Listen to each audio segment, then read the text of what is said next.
Support එකක් හම්බුන්නේ නැහැ. Support එකක් හම්බුන්නේ මම බං මට මතකයි මම රාවතාවත් වෙනන් මම ගියා ඔය මොරටුව පයින් මම මොරටුව පයින් ගියා ඒ පළවෙනි රෙකෝඩින් එක දවසේ එහෙම තමයි සීන් එක ගැව්වේ කාල් සෙට් වුණේ එතකොට බං ඉසි එක තමයි සින්දුව කරේ ඊට පස්සේ ඔය කරේ චමත් සංගීත්ගේ ප්ලේස් එකේ ස්ටුඩියෝ එකේ ඒතර උත් පටන් ගත්ත මොළ ඊට පස්සේ කොහොම හරි ඒ ආපු පාර තමයි තාම ඔය ස්තුති දෙවියන්ට ස්තුති දෙවියන්ට කලියට සෙට් වුණේ කොහොමද මම සෙට් වුණේ බං මම රැප් කර ඉද්දි අපේ ඉසි දවසක් ස්ටුඩියෝ එකට එනවා මම රෙකෝඩ් කර ඉද්දි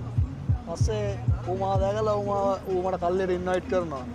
මගේ ඔයා ටැලන්ටඩ් බ්‍රෝ එන්න කල්ලියට ඔයා කල්ලි ඉන්න ඕන කෙනෙක් කියලා ඌ මට කතා කරා 44 ඔව් 44 මම ෆුල් ඩිම් වෙනවා බං ඒ කියන්නේ මම එතකොට මගේ මුලම කාලේ ඊට පස්සේ මම සෙට් වෙනවා හරිම පැත්ත තෝරගත්තේ